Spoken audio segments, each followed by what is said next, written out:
주옵소서. 감사드리며 예수님 이름으로 기도드립니다. 아멘. 할렐루야.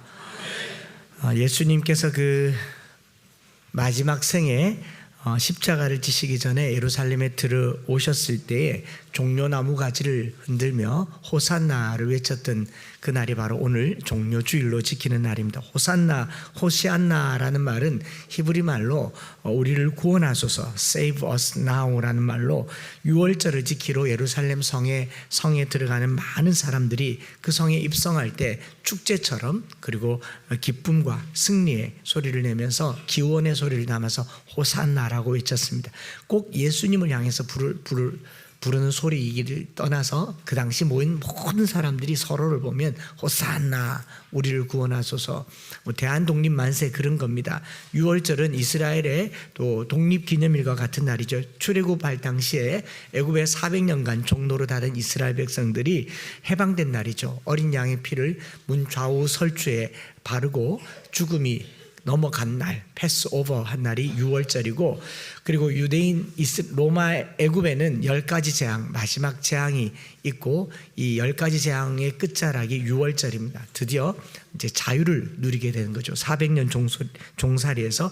그래서 해마다 6월절이 되면 이스라엘 예루살렘 경내에 있는 많은 사람들이 예루살렘에 모여서 이 절기를 지킵니다. 이스라엘의 가장 큰 절기가 6월절인 거죠. 당시 기록을 보면 네로 황제 때 국세조사 결과 6월절에 예루살렘에 모인 인구가 270만 명 가까이 됐다고 합니다. 실제 예루살렘 성에 사는 인구가 10만 명 정도밖에 되지 않습니다. 근데 270만 명이면요, 발 디딜 틈도 없습니다.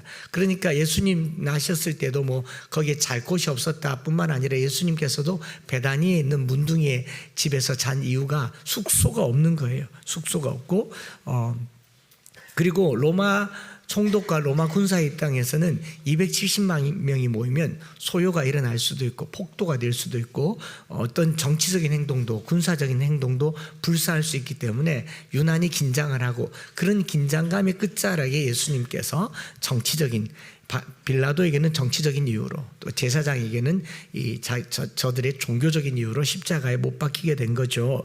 뭐 지금 시대에 광화문에 100만 명 모였다고 해도 나라가 긴장을 하는데, 그렇지 않습니까? 모으기도 쉽지 않죠. 그렇게 모이려면 전국에서 차가 얼마나 많이 가야 됩니까? 그런데 6월절 날 한 200만 명 이상이 예루살렘으로 왔다라고 하는 것은 우선 그들의 종교심과 그들의 열정, 국가를 향한 애국심을 볼 수 있는 대목이라고 생각합니다. 이런 배경 속에서 예수님이 예루살렘 성에 입성을 했어요. 예수님만 뭐 왕으로 메시아로 추대한 게 아니라 그 성 입구에서 들어오는 사람들 다 호산나 호산나 외쳤던 것 같아요. 저희가 아이들 데리고 성지순례 갔을 때 예루살렘에 그 성문을 따라 들어가서 가는 날이 이제 성인식을 하는 날인데, 전 세계에서 아들이 13살이 되면 유대인 자녀들을 비싼 경비를 들여서 성인식 하러 거기 갑니다. 그러면 입구에서요 막 나팔 불고 색소폰 불고 북을 치면서 우리 아이가 이제 13살이라는 것을 축하하는데, 저희들이 따라갔는데 영상을 꺼냈다가 시간도 없고 해서 그냥 보여드리진 않겠지만 아이들이 막 이러는데 우리도 같이 막 했어요. 그 집 아이들 성인식에 우리도 같이 축가했단 말이죠. 그런 것처럼 지금도 예루살렘 성은 많은 사람이 모이면 그냥 축제하고 북치고 나팔 부는 그런 문화에, 예수님이 그 성에 들어갔을 때 예수님을 향해서 종려나무 가지를, 물론 누구를 향해서도 흔들었겠지만 특별히 예수님께 따르는 제자들과 많은 사람들이 호산나를 외쳤던 거죠.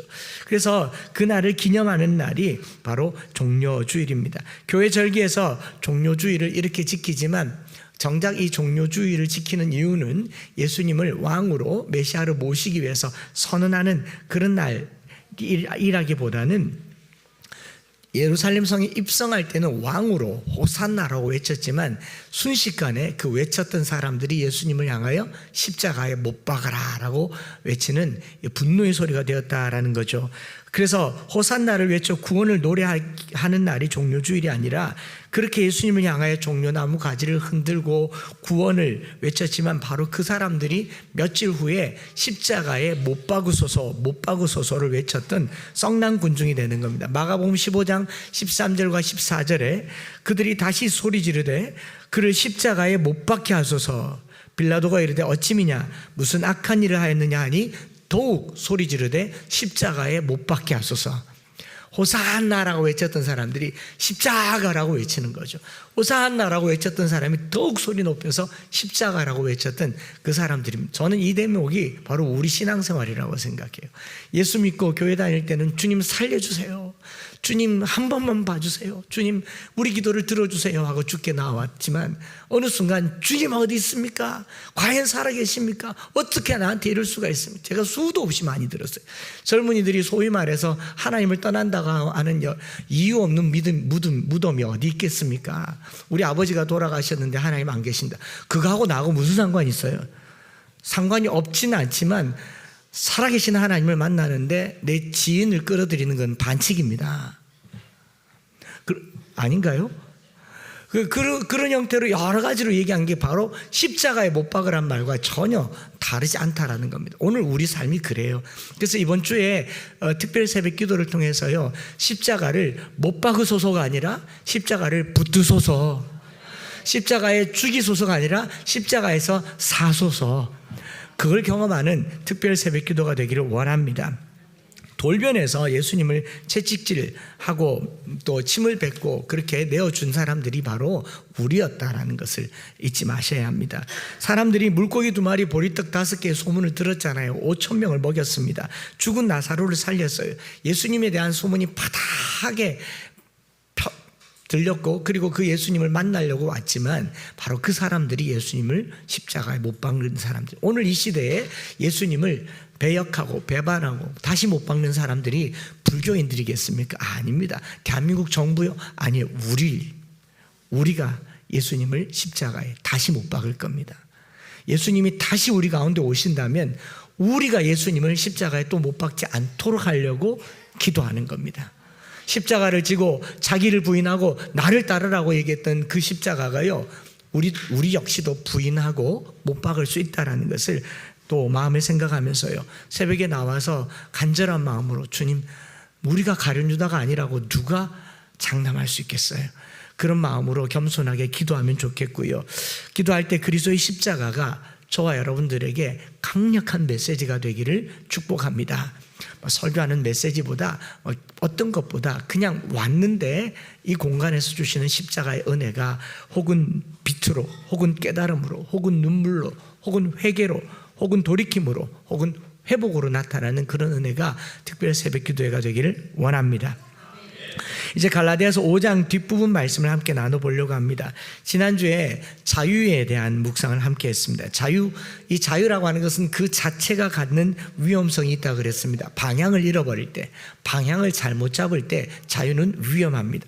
자유연애, 자유주의 신학, 성의 자유, 자유시간, 이게 자유라는 말은 좋은데 자유를 자유하고 주면 어떤 사람은 잠을 자유, 어떤 사람은 그냥 마음대로 막 살아유. 그래서 방향을 잃을 때 자유는 위태롭다라는 말씀을 드렸습니다. 부모가 자녀에게 쓰는 말 중에서요, 네 마음대로 해, 이런 말은 어감이 좋은 말일까요? 나쁜 말일까요? 참 우리 아이들이 너무 천진난만해서 네 마음대로 하라 그러면 엄마가 자유를 주셨다 그러고지 막 자유롭게 사는 거죠. 제가 한번 경험해 봤거든요. 저희 교회에서 공부방 할 때 중학생 애들이 하도 떠들어가지고 그럴 거면 가, 그러니까 진짜 가더라고요. 가란 말이 아니잖아요. 그러니까 네 마음대로 해라는 말이 자유가 그런 자유가 아닌데, 부모님들이 해줄 수 있는 말은 이 네 마음대로 해라는 말은 사실은 너에게 자유를 준다는 말이라기보다 포기했단 말이죠. 부모가 포기하면요 큰일 납니다. 오히려 너와 함께 한다, 격려한다, 응원한다, 내가 네 편이다, 한번 해봐, 이게 훨씬 더 자유로운 말이죠. 부모와 연결고리가 있기 때문에 자유가 생명력이 있는 겁니다. 자유라는 표현은 방향을 정하지 않으면 위험하다라는 표현 쓰면서 그리스도께서 우리를 자유롭게 하려고 자유를 주셨다라는 1절의 말씀은요, 우리 그 자유는요 방향이 정확합니다. 죄로부터의 자유라고 말씀을 드렸어요. 죄를 안 지을 자유를 주셨습니다. 죄를 짓지 않는데 그 죄가 더 이상 나를 불편하게 하지 않을 자유. 신앙생활 이렇게 오래 한 사람들은요 술, 담배를 안 하는 게 자유롭습니다. 그렇지 않나요? 아니면 해보시든지요. 안 하는 게 훨씬 자유로워요. 정직하게 사는 사람은 거짓말 안 하는 게 훨씬 자유로워요. 거짓 속에 사는 사람은 거짓말을 하는 게 더 자유롭습니다.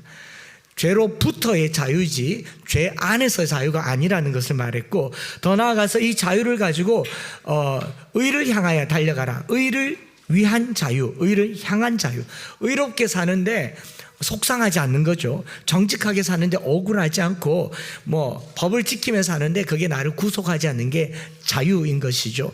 깜깜한 밤에 혹은 이른 새벽에 차를 타고 가는데 신호등 앞에 차가 아무도 없고 나는 빨리 새벽 기도를 가야 되는데 그 앞에 이렇게 쭉 멈춰 서는 거, 이거 자유입니다. 누가 보겠어요? 그렇지만 내 마음의 자유는 그 법을 지키는 게 의를 향한 자유 아니겠습니까? 그걸 자유의지로 우리에게 주신 것이고, 지난주에 말씀드렸던 세 번째는 뭡니까? 이 자유를 가지고 뭐하라? 사랑으로 서로 종노릇하라. 자유를 줬는데 종이 되라고 얘기하고, 종이 되는 그 근본에는 사랑이 있다라는 말씀을 드렸어요. 자유를 가지고 서로 종노릇하는 그게 자유롭다는 거죠. 힘이 내가 더 센데 져주는 게 억울하지 않다. 이 자유입니다. 아닌가요? 애랑 어른이랑 싸우면 누가 잘못했습니까? 모르겠어요?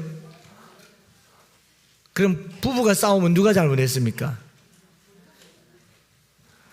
남편이 잘못했겠죠. 사과하는 사람이 어른이죠.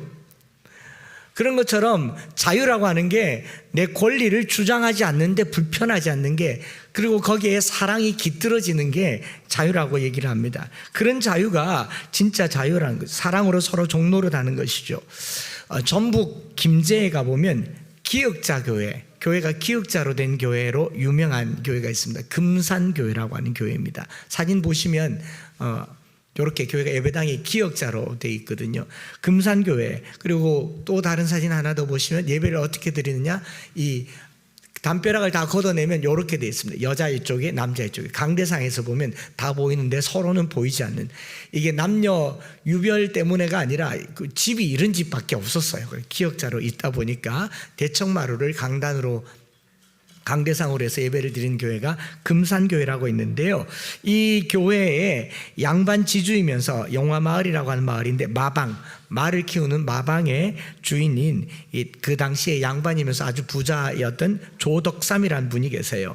이 1905년 당시에 마방에 묵고 있던 그 마방, 이제 그 숙소 같은 곳이죠. 테이트라고 하는 선교사님이 오셨는데, 그 선교사님과 외국인이니까 대화를 하다가 복음을 받고 예수를 믿게 됩니다.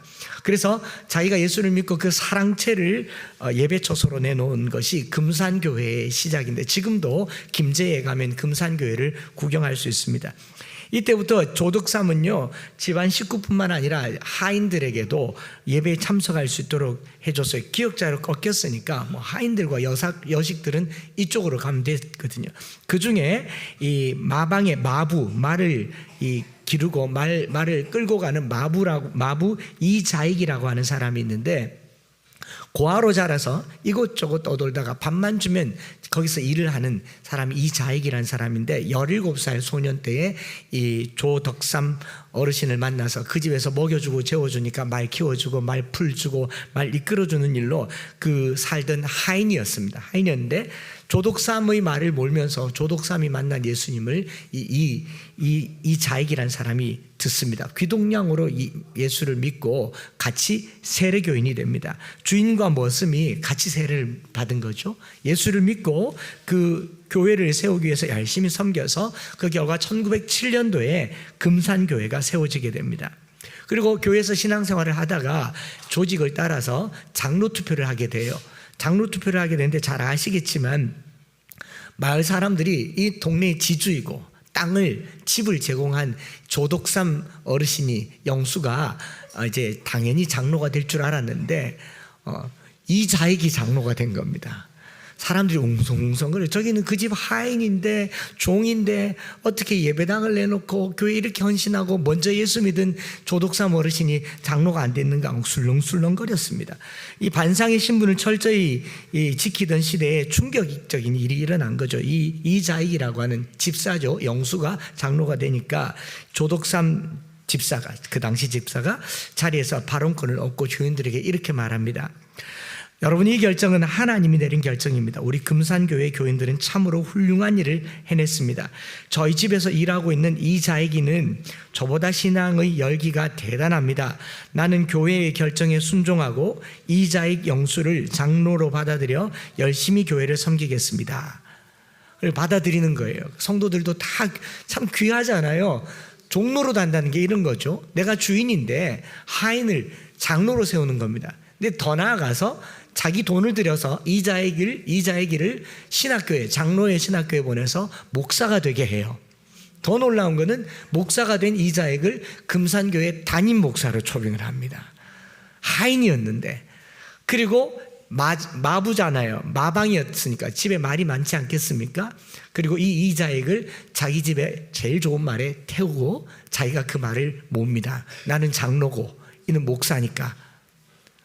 사랑으로 서로 종로로 단다고 하는 것은 이런 의미예요. 비슷한 사람들끼리 모여서 종로로 다는 게 아니고 택도 없는데 이해도 안 되고 납득도 안 되는데 자기가 그 말도 안 되는 사람 밑에서 종이 되는 거, 이걸 사랑으로 서로 종로를 한다는 겁니다. 원수의 종이 되는 겁니다. 그게 일어날 수 없는 일이잖아요. 이거는 쉬운 일이 아니라고 갈라디아서 시작할 때부터 말씀드렸습니다. 율법 지키는 게 쉬운 일일까요? 사랑하는 게 쉬운 일일까요? 율법 지키는 게 쉬운 일입니다. 사랑하는 게 100배, 1000배 어렵습니다. 우리는 그냥 좋아할 뿐이에요. 좋아하는 거는 기호가 있어서 언제든지 싫어할 수 있습니다. 근데 사랑은요, 미워도 해야 되지 않습니까? 그 유명한 옛날 우리 눈물을 자아냈던 드라마 있지 않습니까? 미워도 다시 한번. 그게 사랑이죠. 오늘 시대에 미우면 이혼이에요. 그러나 사랑은요, 미워도 하는 게 사랑이라고요. 사랑으로 서로 종로를 하는 거. 누가 머슴입니까? 섬기는 사람이 머슴이죠. 그런 걸 천국 용어로는 멋짐이라고 얘기합니다. 머슴이 된 멋진 사람 되기를 바랍니다. 사랑으로 서로 종로를 한단 말이 바로 그런 의미고요. 그런 삶을 따라 사는 삶을 성령을 따라 행하는 것이라고 얘기하는 거예요. 이 맥락에서 조금 이해를 하려고 제가 예문으로 이렇게 가지고 왔는데 16절부터 26절만 딱 떼어서 보면요, 육체의 소욕, 육체의 일, 성령의 일, 두 소욕이 서로 싸운 양상으로 해석됩니다. 이게 자칫 잘못하면 우리가 봐도 그런데 1세기 당시에 흥행하던 영지주의 사고에 빠지기 딱 좋은 오해가 있는 본문이라는 거죠. 그래서 조금 다른 각도에서 해석을 해드리는 겁니다. 영지주의가 그 당시에 최초의 기독교 이단이었습니다. 오늘날 우리 대한민국의 이단 그러면 뭐 안상홍 하나님의 교회 또는 신천지 뭐 갖은 이단들을 이야기하겠지만 영지주의가 기독교의 최초의 이단이었거든요. 육체의 소욕과 성령을 서로 사이에 두고 대립적인 관계에 두고 이걸 하면 이게 안 되고 이걸 안 하면 이걸 하면 이게 안 되는 그런 관계에 빠지게 되면 영지주의 사고에 빠지게 됩니다. 이 사고를 처음으로 소개한 사람이 대체로 사도행전 8장에 나온 마술사 시몬이라고 주장하기도 합니다. 이 영지주의란 말은요, 그노시스라는 말인데 글자를 읽고 쓸 줄 모르던 시대 사람들에게 율법의 책을 따라서 신앙을 가질 수 없으니까 어떻게 하느냐, 영적인 체험, 영적인 경험, 초월적인 어떤 것들을 중요하게 여기는 겁니다. 신비한 체험, 환상, 입신, 경련, 꿈 이런 걸 중요하게 여기고 글을 모르니까 이걸 무시하는 거죠. 자연스럽게 육체를 쉽게 생각하고 영적인 것을 귀하게 여기는 하나의 체계. 그래서 영적인 지식은 하늘로부터 오는 것이고 그것만이 우리를 구원에 이르게 하는 것이고, 바울의 말과 비슷해요. 육체의 일, 율법은 육체의 일이다. 영적인 것은 영적인 걸로 지킨다. 이런 오해를 가지고 오는 겁니다. 사람이 영적인 세계와 물질 세계를 딱 갈라놓으면서 이 사이에는 큰 틈이 있어서 결코 하나가 될 수 없다. 그래서 하나님은 선이고 사탄은 악이고 선과 악은 함께 할 수 없다. 하나님, 선과 악을 판단하시는 분이 하나님이시지, 하나님이 선한 분이시고 악한 분이 아니신 것은 맞지만 마귀는 악이고 하나님은 선이다. 이 둘을 대립관계에 두면요, 하나님이 사탄하고 싸우십니까? 싸움이 됩니까? 사탄은 타락한 천사예요. 하나님이 허락하지 않으면 생명 하나도 앗아갈 수 없는 존재입니다. 그래서 우리가 사탄을 두려워하지 않아도 되는 이유예요. 사탄의 유혹에 빠질까 염려해야지 마귀 자체는 우리에게 두려움의 대상이 아니라는 겁니다. 그러니까 이걸 계속 영과 육으로만 나누는 요걸 이제 영지주의라고 얘기하는데 그래서 이 세상은 이 둘이 계속 싸우는 세상이거든요. 물질은 악하고 영은 선하다. 오늘 본문의 육의 소욕과 영이 원하는 바를 대립 위치에 두면 영지주의 사고에 빠지기가 딱 좋습니다. 구원받기 위해서 죄악된 세상과 육신에 갇힌 영혼이 이 영적인 지식을 얻어야 되기 때문에 육체를 계속 학대하는 게 금욕주의. 그리고 이 육체는 아무것도 아니니까 우리 영혼의 즐거움을 위해서 육체를 잘 쓰면 탐욕주의, 에피쿠로스, 그리고 스토이시즘, 이 두 개가 다 영지주의에서 나온 이 신학이거든요.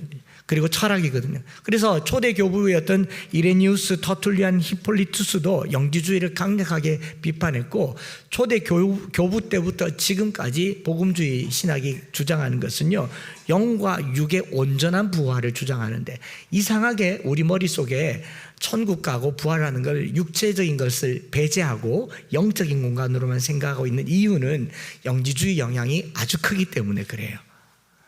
우리 안에도 있습니다. 우리가 육체는 천한 것이고 또는 육체는 내 영혼에 즐거움을 주는 것이고, 이 둘 다가 영지주의 영향에서 벗어나지 못하는 것. 영과 육이 함께 부활하고, 그리고 부활했을 때 그 완전체가 된다라는 게 이제 복음주의 신학인데 뭐 영혼만 구원받고 천국 간다는 사람들, 이원론, 이 두 개를 독립된 원리로 설명하는 것. 몸과 마음, 선과 악, 영과 육체, 따로 아닙니다. 하나입니다. 하나예요. 하나인데 이 둘이 우리 안에서 일어나고 있는데, 갈라디아서 5장 말씀을 보다 보면 성령의 일과 육체에 속한 일이 완전히 달라서 육체의 일을 버려야 되는데, 이렇게 보면 우리는 이제 다 지옥 가는 거죠. 지옥 갈 수밖에 없어요. 여기 우리가 다 하지는 않아요. 다 하진 않지만 그래도 주술, 원수 맺는 것 이런 건 안 하는데, 분쟁, 시기해요 안 해요? 분 내요 안 내요? 이런 일을 행하는 자는 하나님 나라를 유업으로 받을 수, 여러분 다 죽었어요. 그러지 않겠습니까? 이거를 판단하고 정죄하는 기준으로 삼을 수 없다라는 겁니다. 그리고 우리가 영에 속한 사람이 된다고 해서 사랑, 희락, 화평, 오래 참음, 자비, 양성, 충성, 온유, 절제 열매를 맺는다고 해서 우리가 영적인 삶에 산다고 해서 영혼을 가지고 영적인 생활하는 게 아닙니다. 밥 먹고 살아야죠. 오늘 점심 영으로 드시기 바랍니다. 내일 잠은 영으로 주무시기 바랍니다. 그리고 화장실 문을 다 잠그고 화장실 영으로 다녀오시기 바랍니다. 그러니까 아니잖아요. 우린 다 육체를 가지고 살고 육체에 속한 삶, 육에 섞여 있는 삶을 살잖아요. 그래서 이제 갈라디아서 5장을 다시 묵상을 하고 바울이 쓴 다른 편지글과 종합해서 봤을 때, 육의 소욕과 성령의 일을 서로 대립적인 가치로 두면 우리는 성령의 사람이 될 수가 없고, 이런 열매를 맺는다고 해서 뭐 또 15가지 육체의 일을 우리가 안 한다고 해서 자유로울 수가 없다라는 거, 이건 정죄하고 판단하는 수단밖에 되지 않습니다. 이제부터 이제 본론이고 결론이죠. 갈라디아 교회의 상황 속에서 이 본문을 다시 한번 보자는 말입니다. 그리고 갈라디아서 5장과 6장 전체에서 가운데 있는 이 본문을 그 속에 넣고 보면 의미가 조금 더 선명합니다. 16절부터 26절을 중심에 두고 앞부분 5장 1절부터 15절 그리고 뒷부분 6장을 같이 보면 이렇습니다. 앞부분에 그리스도께서 우리에게 주신 자유는 사랑으로 서로 종노릇하는 것, 13절과 14절에 사랑으로 서로 종노릇하라, 또는 내 이웃 사랑하기를 내 자신과 같이 하라 하신 이 말씀, 사랑으로 종노릇하는 것, 원수까지도 사랑하는 것, 물고 뜯지 않는 것, 이것이 영적인 일입니다. 반대로 육적인 일은 뭡니까? 사랑으로 서로 종노릇하지 않는 것, 원수뿐만 아니라 이웃도 미워하는 것, 그 다음에 서로 물고 뜯는 것, 이게 육체적인 일이라고요. 더 나아가서 6장으로 넘어가서 보면요, 누가 범죄하면은 분노하고 손가락질하고 비난하고 언론에 올리고 뭐 이런 게 아니고 온유한 심령으로 바로잡고 자기를 돌아보는 것, 이게 영적인 일이라고 얘기를 하는 거죠. 더 나아가서는요, 서로 짐을 지는 것, 선을 행하되 낙심하지 않는 것, 모든 이에게 기회가 있는 대로 착한 일을 행하는 것, 이것이 성령의 일이다라고 조금 확대해서 보면 그 가운데 있는 오늘 우리가 읽은 본문 말씀이 조금 덜 추상적일 수 있겠다 싶은 것이죠. 더 나아가서 갈라디아서를 쓴 배경이 뭡니까? 사도 바울이 가르치고 간 그 뒤에 갈라디아 교인들 안에 율법주의자들과 할례를 행해야 한다고 하는 율법주의 유대교 기독교인들과 이방인 기독교인들 사이에 파가 나누어져서 갈등이 생겼잖아요. 그래서 이 5장 19절부터 나오는 육체의 일 15가지 중에 8개가 분열, 갈등, 분쟁과 관련된 내용입니다. 그러니까 지금 분위기가 별로 안 좋아서 이런 일을 하고 있는 거예요. 이런 말씀을 하고 있는 겁니다. 오늘 우리 한국 교회의 상황이나 우리나라 정치 상황에 이걸 딱 가지고 들어와 보면 거의 비슷하다, 그렇게 생각하는 거죠. 그래서 하나하나 살펴보면요, 5장 19절 육체의 일은 분명하니 곧 음행과 더러운 것과 호색과, 이렇게 딱 보면 나는 음란한 뭐 또 이상한 거 보면 안 돼 이렇게 보지만, 조금 더 들어가서 보면요, 맥락 속에서 보면 누가 음행과 더러운 것과 호색과 관련된 생각을 했느냐 하면 할례파 유대인들이에요. 왜냐하면 할례라는 표현이요, 할례라는 표현을 하면서 음행, 더러운 것, 호색, 이게 할례와 관계 있다는 생각을 안 할 수가 없습니다. 원래 할례는 하나님의 택함 받은 백성이라고 하는 사인으로 할례를 합니다. 그런데 2000년이 지난 지금 우리 최근에 누군가가 할례 받은 형제가 있다고 들었는데, 최근에 할례를 받으면서 하나님의 택함 받은 백성이라는 표징으로 할례를 받습니까? 아니면은 성적인 이유입니까? 나쁜 뜻으로가 아니고, 그죠? 위생, 청결, 임신, 부인병 다 성적인 거예요.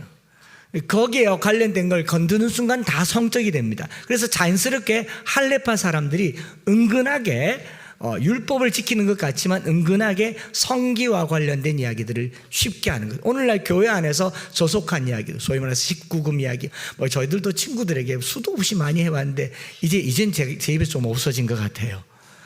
막 친구들 만나면 막 이런저런 얘기를, 저만 한 것처럼 그렇게 쳐다보지 마십시오. 제가 좀 부끄럽지 않습니까? 신앙 안에 이게 은근히 들어오는 거예요. 은근히 이게 있단 말입니다. 음행, 더러운 것, 호색, 할례파자들이 주장하던 것들이었다라는 거죠. 그런가 하면 20절에 보면 우상숭배, 주술, 원수 맺는 것, 분쟁, 시기, 분냄, 당짓는 것, 분열함과 이단들은요, 자세히 보면 무할례파, 헬라인이 예수 믿고 왔으니까, 이방인이 예수 믿고 오니까 자기 신앙의 양식을 끌고 들어오는 거예요. 그래서 막 비는 걸 한다거나, 우리나라에 예수 믿으면서 정한수 떠놓고 예수 믿은 적이 없는 줄 아십니까? 막 했어요. 주여 주여 주여 이렇게 했어요. 제가 알기로 저희 모교의 권사님 사이에 최근에 절에 다니다가 예수 믿으신 분들은 그 용어도 아직 통일이 안 돼가지고 김보살 왔니겨? 다보살이라, 다보살. 목사는 주지고. 그런 것처럼 이방인들이 예수를 믿으니까 교회 안에 은근히 들어와 있는 이방적인 요소들이 여기 들어가 있잖아요. 우상숭배, 주술. 예수 믿으면서도 주술 왜 안 하겠습니까? 은근히 누군가 어찌 됐으면 좋겠다는 생각 해요, 안 해요? 또 나만 한 것처럼 그렇게 쳐다보는데, 다 우리 안에 있는 것들이에요. 우리 안에 있는 것들. 이게 갈라디아 상황 속에서 이해가 되더라고요. 종교적인 타락이죠. 무할례자들, 이방인들이 예수 믿기는 했지만 아직 과거의 습관을 벗어버리지 못했던 것. 교회 다니면서도 여전히 뭔가를 끼고 있어야지, 들고 있어야지 편안하고, 또 뭐 목사님께서 뭘 하나 주면 막 이렇게 그게 뭐 부적입니까? 그리고 우리 한국 교회 초기에 송구 영신 예배 때마다 하지 말라고 한 게 2가지가 있는데, 그게 뭐냐면 소재, 죄를 종이에 적어서 불태우는 거. 그럼 불태운다고 죄가 없어지는 게 아니고 회개해야 없어진다고 하는데, 계속 누가 불태웁니까? 무당들이 굿하면 이렇게 막 그 날아가면 신기하잖아요. 그 소재 하지 말라고 했고요, 말씀 제비 뽑기 하지 말라고. 지금도 하잖아요. 얼마나 성경을 안 읽으면 목사가 뽑아주는 그 헐렁한 구절 가지고 1년을 살겠습니까? 암송하십시오. 통독하시고요. 그러니까 선교사들이 말씀 제비 뽑기를 왜 하지 말라고 했냐면 무속적으로 예수를 믿는다는 거예요. 이 한 구절 네 구절이라고 붙들고 믿는 거예요. 그래 하지 말라고 하는 건데, 이게 여기 안에 우상숭배, 주술, 원수 맺는 것, 분쟁, 시기, 분냄, 당짓, 분열, 이단 다 들어가는 거죠. 그 결과로 나타난 게 투기, 술 취함, 방탕, 그와 같은 것들이라 전에 너에게 경계한 것 같이 경계하노니 이런 일을 하는 자는 하나님의 나라를 유업으로 받지 못할 것이다. 제가 이렇게 떼놓고 보니까 이것도 딱 말이 맞는 거예요. 패거리가 딱 나눠져 있으니까 서로 뭐합니까? 투기해요. 그 서로 친하게 지내니까 먹지 말아야 할 술 취함에도 빠지게 되더라라는 겁니다. 방탕한 삶을 살아요. 교회 안에도요, 친한 사람 생기면요, 타락하기 금방입니다. 하나님과 친하기 위해서 모였는데 성도들 우리가 기호가 같네 그래서 모여요. 제가 이전에 성도들이 자전거를 탄다길래 나도 자전거가 있고 언제든지 난 자전거 탈 준비가 돼 있어서 같이 운동하자 그러고 자전거를 타려고 하는데 안 데려가요. 끝까지 안 데려가요. 제가 나중에 보니까 자기들끼리 너 목사님 데려오면 안 된다. 왜요? 그 끝에 가서 카스 해야 된대요. 자전거 타고 가서 카스 해야 된대. 목사님 오면 불편하다는 거예요. 여러분, 자전거도 음주운전입니다. 불법이에요. 국가에서도 금하는 거를 성도들끼리 모여서 운동한답시고 가가지고 카스 한대요. 그리고 종착점까지 가면 하이트 한대요. 이게 방탕함이라고요. 술 취함이라고요. 예수 믿는다고 모여가지고 술 취하고 방탕하고 투기해요. 누군가를 비난하면 친해지잖아요. 여러분, 사람이 친해지는 방법 첫 번째, 그 자리에 없는 사람 욕하는 거. 두 번째, 밥 같이 먹는 거, 잠 같이 자는 거, 목욕탕 가는 거 뭐 이런 건데 그중에 제일 강력한 친밀감이요. 특정한 사람을 타깃으로 잡고 욕해 보세요. 여러분 정말 친해집니다. 이따가 술 모임할 때 목사 욕해 보십시오. 동질감을 느낄 겁니다. 투기, 술 취함, 방탕. 그 사도 바울이 말했던 이 갈라디아 상황 속에서 할레파, 무할레파, 그리고 파를 지어서 살아가는 사람들의 신앙생활 일반을 이야기하는데요. 그러니 바울이 이거 아니라고 말하면서 성령의 열매 9가지, 사랑과 희락과 화평과 오래 참음, 자비, 양성, 충성, 온유, 절제, 이것도 이렇게 묵상해 보니까요, 뭐 영적이거나 신령한 게 아니더라고요. 고린도전서 12장 14장에서 말하는 방언을 말하고 영을 분별하고 또는 말씀을 깨닫고 병을 고치고 가르치는 이런 은사가 아니고, 신령한 게 하나도, 여러분 제가 사랑한다고 해서 저를 영적으로 보시겠습니까? 사랑합니다. 제가 온유하다고 해서 영적으로 봅니까? 이 모든 것들이 당시의 삶의 열매라는 거죠. 도덕적이고 윤리적인 것들이다라는 겁니다. 그래서 갈라디아서에서의 성령론은 영적인 것이 아니라 현실적이며 윤리적이고 도덕적이었다. 사랑으로 서로 종노릇한다라고 하는 이 한 구절이 사울이 말하는 성령의 열매 전부 다인 줄 믿습니다. 그것이 바로 성령의 열매에 있는 것이죠. 그리스도 안에 있는 사람이라면 이제 할례와 같은 몸의 표시가 아니라 사랑의 행위를 통한 삶의 표시로 드러나는 것, 이것이 성령의 열매, 바로 삶의 열매가 성령의 열매다라고 말할 수 있는 것이죠. 이게 일상의 변화로 나타나는 것, 성령의 열매다. 보이지 않는 열매를 맺는 게 아닙니다. 말하는 것이 사랑이 많기를 바랍니다. 또 대하는 것이 온유가 많기를 바랍니다. 기쁨을 빼앗기지 아니하기를 바랍니다. 이게 무슨 성령과 관련돼 있겠어요? 인품 조화도 할 수 있어요. 사랑, 희락, 화평, 오래 참음, 자비, 양성, 충성, 온유, 선하게만 살아도 할 수 있어요. 그런데 놀라운 사실은요, 예수 믿는 사람들이 이 정도도 못 살더라라는 거죠. 예수 믿는 사람들이 이것도 못 하더라라는 말입니다. 그럼 어떻게 내 안에 성령이 있다고 말씀할 수 있는가? 이제 말씀을 마치고 기도하려고 하는데요, 고린도전서 13장에 나오는 사랑의 15가지 항목이나 갈라디아서 5장 22절 23절에 나오는 성령의 9가지 열매, 우리가 이걸 맺으려고 애를 쓰면 또다시 율법주의자가 됩니다.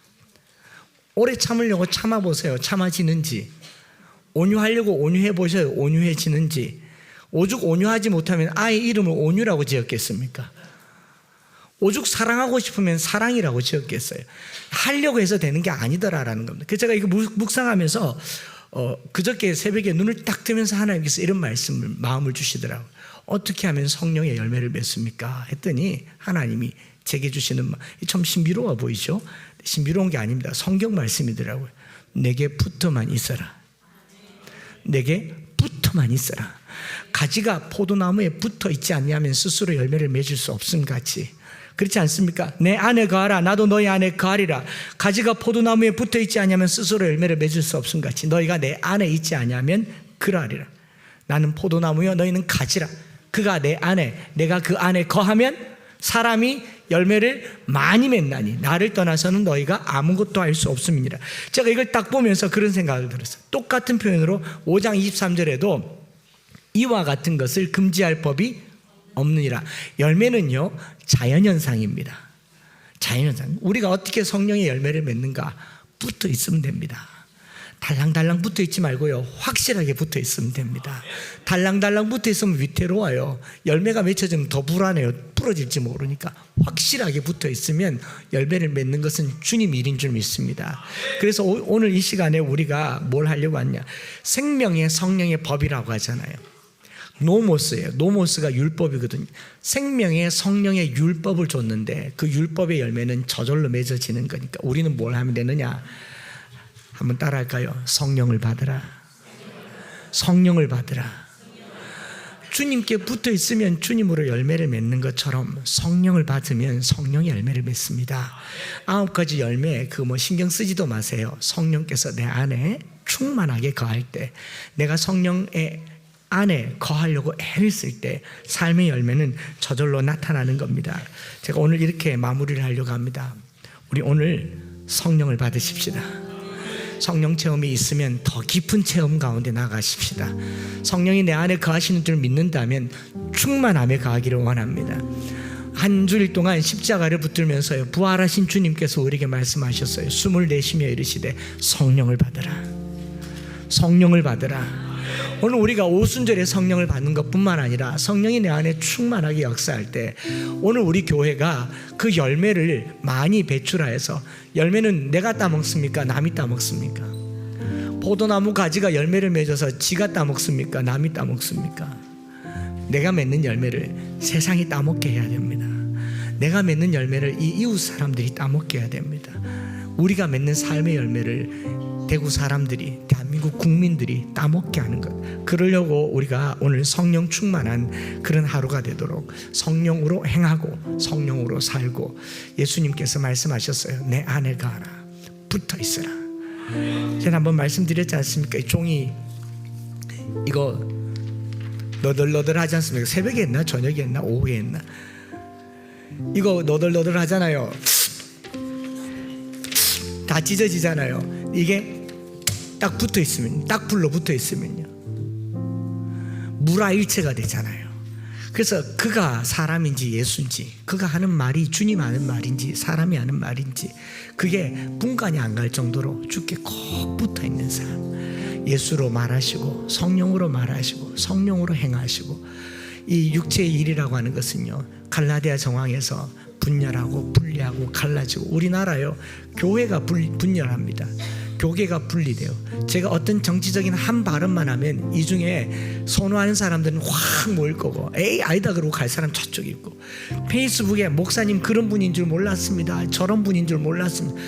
제가 지나가다가 옛날에 그 대통령 후보 유세하는 현장에 가서, 전주에 가서 사진 한 장 찍어 올렸다고, 내 그럴 줄 알았다 그러면서 막 알긴 뭘 알아요.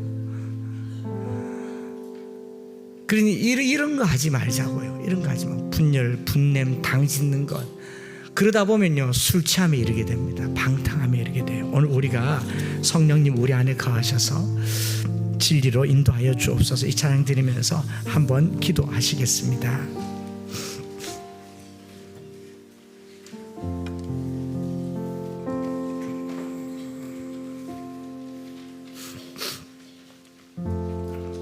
주부 안쪽에 있는 악보를 보면서요, 오늘 이곳에 계신 성령님, 우리 열매는 크게 신경 쓰지 맙시다. 성령님 내게 오십시오.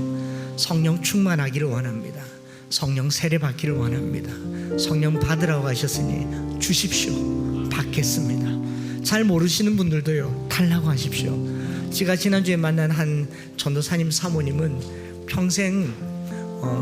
평생이겠죠, 20년을 국회 보좌관으로 지내는 남편의 아내로 사모가 될 꿈도 안 꿨고, 전도사님 아내가 되는 것은 꿈도 안 꿨는데, 전도사님 간증 들으니까 그러더라고. 아내가 똑 부러집니다. 혹시 다음 주일 오는데 한다 하면 하는데, 어느 날 그렇게 기도했대요. 하나님 살아계시면 방언함 줘보십시오. 방언함 줘보시면 하나님 내 살아계시면 믿겠어. 다짜 끝나기 전에 방언이 터졌대요.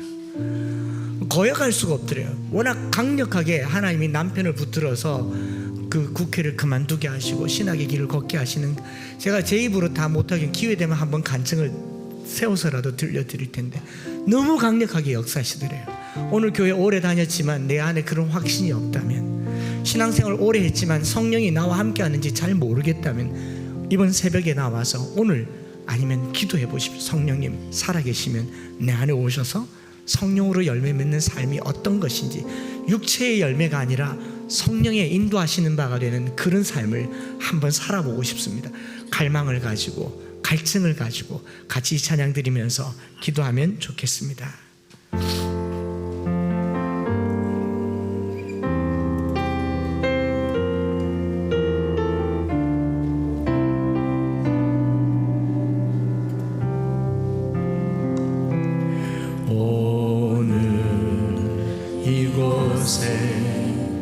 계신 성령님 우리에게 말씀하시고 우리 가르치소서. 다친 우리 맘 열어주시고 주의 빛으로 밝혀 우리를 인도하소서. 오늘 이곳에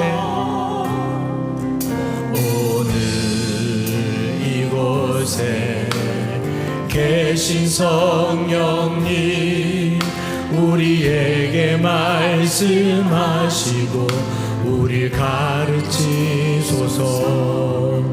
같이 우리 맘 열어주시고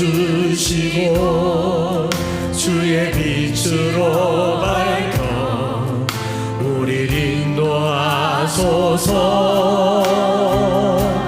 주님보다 앞서지 않고 겸손하게 주님의 말씀 기다리니 주님 손에 우리 드립니다. 사랑으로 인도하소서.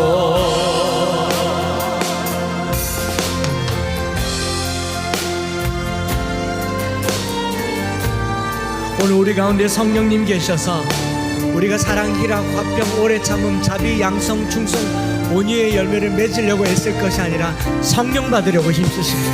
성령님 우리의 삶에 임하여 주셔서 과연 성령님 우리에게 주신 하나님의 선물이며 우리에게 주신 하나님 당신이심을 알게 하여 달라고 다시 한번 고백하십시다. 주님보다 앞서지 않고 내 주님보다 앞서지 않고 겸손하게 주님의 말씀 기다리니 주님 손 우리 드립니다.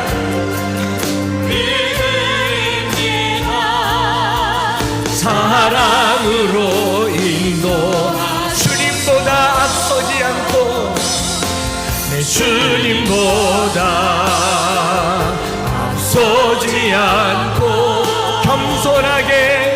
겸손하게 주님의 말씀 기다 주님 손에 우리 삶을 드립니다.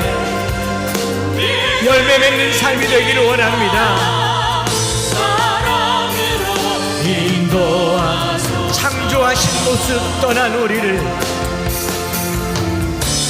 창조하신 모습 떠난 우리를 예수님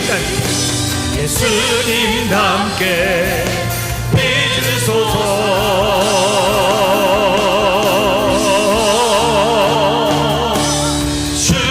주님보다 앞서지 않고 겸손하게 주님의 말씀 기다리니 주님 손에 우리 드립니다. 사랑으로 인도하소서. 십자가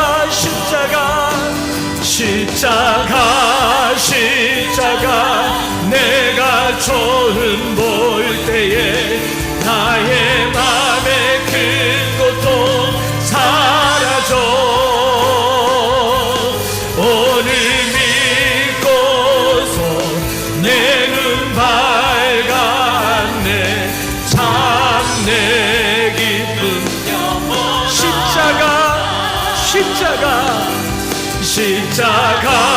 십자가 내가 처음 볼 때에 나의 맘의 그 것도 사라져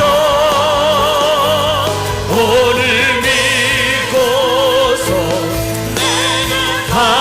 밝았네 참 내 기쁨. 우리 다시 한 번 더 고백하십시다. 십자가 두 손 높이 들고 고백합시다. 처음 본 나의 맘의 큰 것도 사라져 오 주님 오늘 믿고서 내 눈 밝았네 참 내 기쁨. 우리 이 시간에 한번 기도하기를 원하는데요, 신앙은요 지식이나 공부의 영역이 아닙니다. 배워서 안다면 그 영지주의일 겁니다. 영적인 일이에요. 오늘 우리가 십자가를 붙들 때 성령님 역사하여 주셔서 내가 이전에 맺어보지 못한 삶의 열매를 맺기를 원합니다. 그 꼴랑 MBTI 4개로 자기 성격을 결정하고 혈액형으로 자기 삶을 결정하는 시대에 성령님 역사하여 주셔서 삶을 송두리째 바꾸는 열매가 맺어지게 하여 주시옵소서. 영적인 경험이 고난주간 특별 새벽기도 때 나타나기를 원합니다. 십자가를 경험하기를 원합니다. 성령님 역사하여 주시옵소서. 오늘 이 십자가가 내게 능력이 되게 하여 주시옵소서. 우리 말씀 붙들고 성령님 충만하게 역사해 달라고 주여 한번 부르짖고 합심해서 다 같이 기도하겠습니다. 주여, 아버지 하나님, 오늘 그 십자가가 나에게 능력이 되기를 원합니다. 세상에 것을 미련한 것을 들어 강한 것을 지혜로운 것을 부끄럽게 하시는 십자가 그 권능으로 함께하여 주시옵소서. 사람의 힘으로 능으로 되지 아니하고 오직 주의 힘으로 될 때 하나님 우리가 믿는 이 믿음이 지식과 알의 영역이 아니라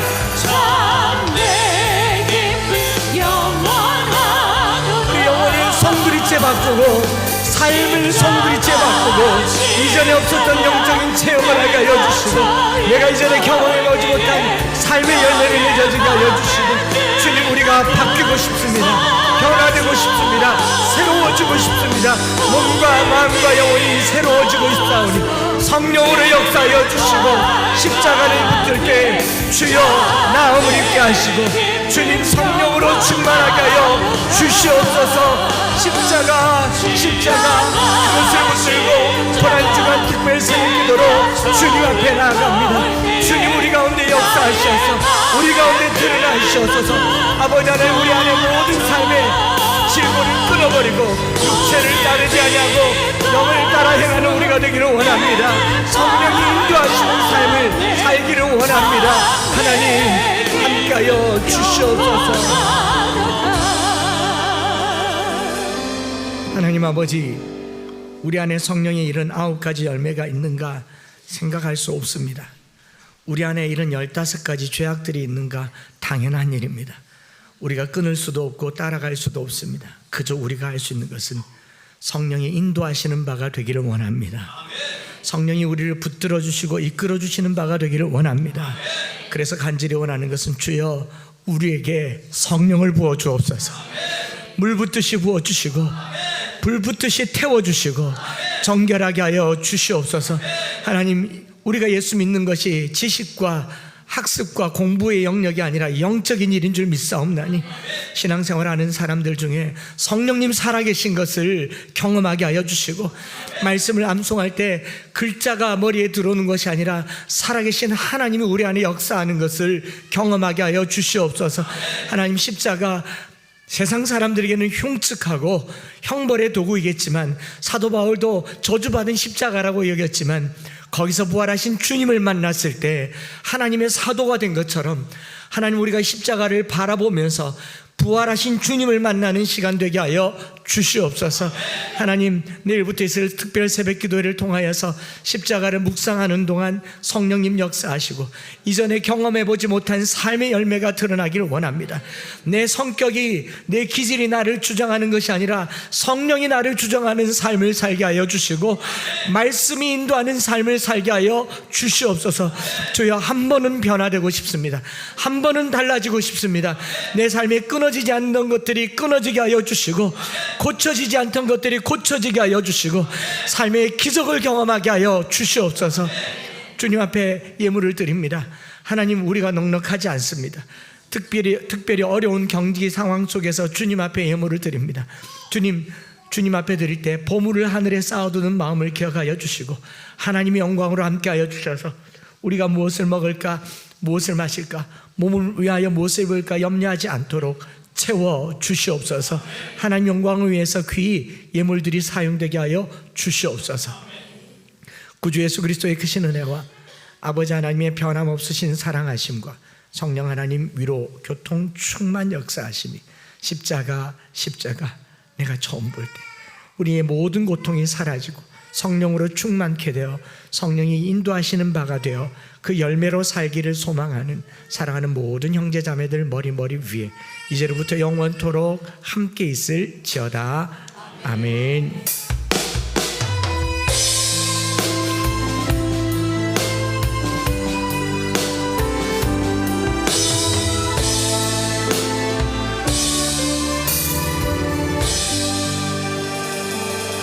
하나님께 영광의 박수를 돌리고요. 앞뒤 좌우 계신 분들 인사하십시다. 잘 오셨습니다. 식사하시고 오후에 계속 만나겠습니다. 나를 부르네 길 곳을